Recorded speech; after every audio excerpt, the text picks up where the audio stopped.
Nasaan ba tayo? Kay Cayetano pa din. Ay, eto si Cayetano. Si Cayetano, ulit, since inumpisahan na natin yung kay Cayetano, dyan na. Na nagkamali lang. Ayan. Hoping daw, si Alan Peter Cayetano, na nagkamali lang daw ho. Si Ombudsman Boying Remulla. Kasi nga, nabigla si Boying eh. Miski siya, hindi niya alam eh. No? Miski siya, hindi niya alam na may dismissal order na pala si Martires para doon sa kaso ni Boss Jewel Villanueva. Tayo, nagulat din ho tayo, mga kababayan. No? Kasi kapag ka-type mo yon Joel Villanueva sa Facebook, sa YouTube, at kung saan-saan pa ang lalabas, it's either yung mga recent na mga issue ni Boss Jewel at saka yung 2016. Di ba? Wala kang makita. Wala, hanggang ngayon, no, baka nakakalagpas lang sa aking mata na merong dismissal talaga na ibinalita noong 2019. No? O game. Banat! Hoping na nagkamali lang si Ombudsman Remulla at mali ang binigay ng staff niya kasi malinaw na malinaw, dinismiss na yung kaso na yan. Klarong-klaro po yan. Wait lang, naging malinaw lang noong kahapon. Di ba? Sa akin no, sa akin mga kababayan, naging malinaw lang simula kagabi. Yun lang. No? Pero hindi malinaw sa akin simula 2019 kasi kahit anong halughog ko naman, wala akong nakikitang naibalita dyan eh. Oh. Sabi ni Adviator, expose ata ng kabila yang si Cayetano oo, nakita ko nga halos lahat pinagtatanggol ni Cayetano. Mark Estacador, shout out sa airpot mo na si Pops Engineer. Happy birthday po sa inyo. Wala siyang isusulat sa Senate President sapagkat na-dismiss na yung kaso na. Bigla nga si Boying eh. Di ba? Nabigla nga si Ombudsman Boying Remulla, mga kababayan. Uy, dismiss na pala. Ano to? Parang hindi alam ng bayan.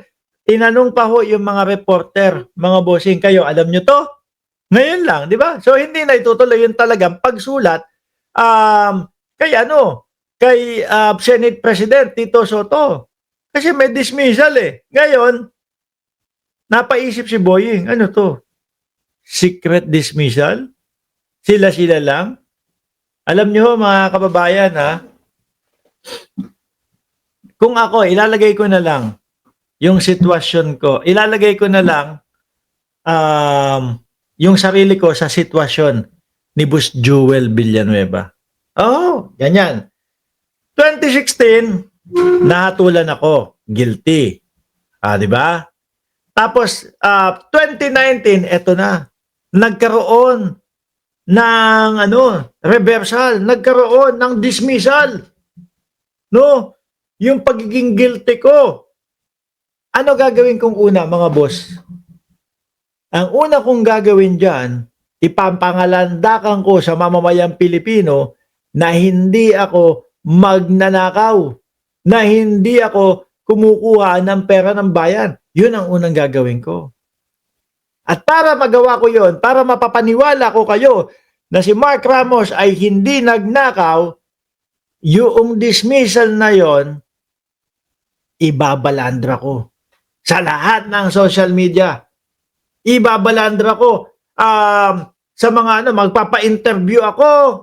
Oh, interviewin niyo ako kasi hawak ko na yung dismissal ko. Hindi na ako guilty. Di ba? Masaya ka nun eh. Magiging laban mo yun eh. No, para doon sa mga bumabati ko sa iyo na guilty ka nung 2016. Saglit lang. Eto, hawak ko dokumento, galing sa ombudsman, galing sa Sandigan Bayan. Hindi ako guilty. Di ba? Pero bakit parang wala? Sabi ni Miko Boys ng Cereza Post, salamat po pala sa inyo super sticker. Sabi, hindi na bago yan. Boss, no? Gaya ng ABS-CBN, meron lang silang sinasabi pag nakapulot na lang sila. Magaling. Ano ba yun? Hindi ko naintindihan yan. Pero yun nga, di ba? Yung pinsan ko, nandiyan na, dami kong utang, madami na daw utang yung pinsan ko sa akin. Hayaan mo, bayaran mo na lang ako sa Singapore pagdating ko dyan, ha? Oh, tuloy. yan. At kung titignan mo bakit na-dismiss, malinaw na hindi marireverse. First, ang pirma ni Joel doon ay forged. Hindi niya pirma. Pangalawa po, ang nakalagay sa letterhead, Buhay Party List. Siya po ay representative noon ng CBAC Party List. No? So this is Sabi ni Rodrigo Duterte, Plan C ng mga DDS, laglagan time, no?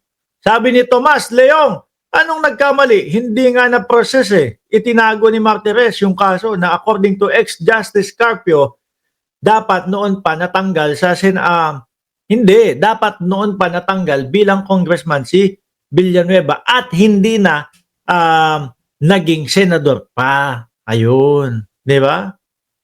Sabi, no problem, pinsan. Ilang rounds ba ibabayad mo? Game. It's not even a debatable matter.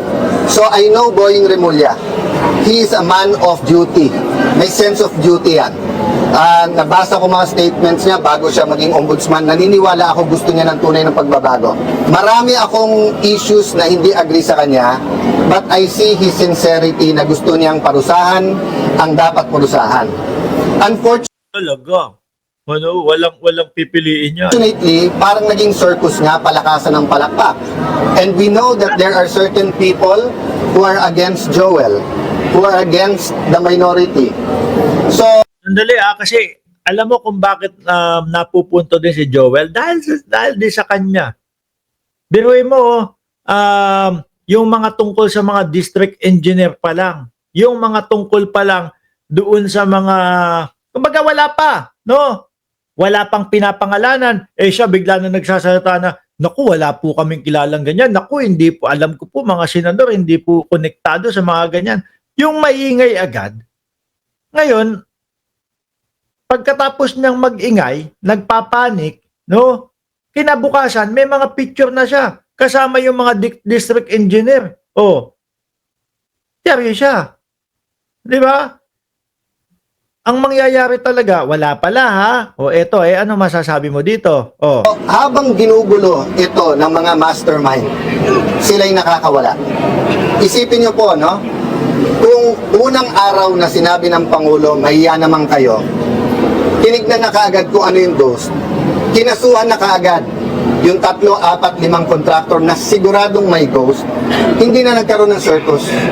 Hindi Duterte style yan. Siyempre, kailangan investigahan lahat. Di ba? Mark Estacador, salamat sa pagiging miyembro mo. na nakabuelo na kung ano-ano ang sinasabi ng ibang mga witness. Ano ba in-expect natin? Pag yung ng 1 milyon ninakaw gagastos yun para hindi mahuli. Yung tens of billions, maybe hundreds of billions ang ninakaw, guguluhin talaga nila to. So, ako, tinawagan ko si Senator Joel kanina, sabi ko, nag-usap kayo? ito ay Blessing pa pala. Blessing pa ha? Naku, baka mamaya sige, mamaya. Tuloy mo lang yan. Blessing pa ha? Sige. blessing, ito ay opportunity. Bakit? Kasi klarong-klaro to May order na tanggalin ka, na-reverse, na-dismiss yung kaso, very clear, wala kang pending na kaso sa ombudsman. So, ako tingin ko talaga mali ang naibigay kay Ombudsman Remulla. And I hope he will clarify. Hindi, ang sinasabi doon hindi na nga di ba hindi na nga susulat si Ombudsman Remulla kay Senator Tito Soto. Ibig sabihin, ginagalang niya yung pero nabulaga lang ang mamamayang Pilipino na dismiss na pala yung kanyang yung kanyang pagiging guilty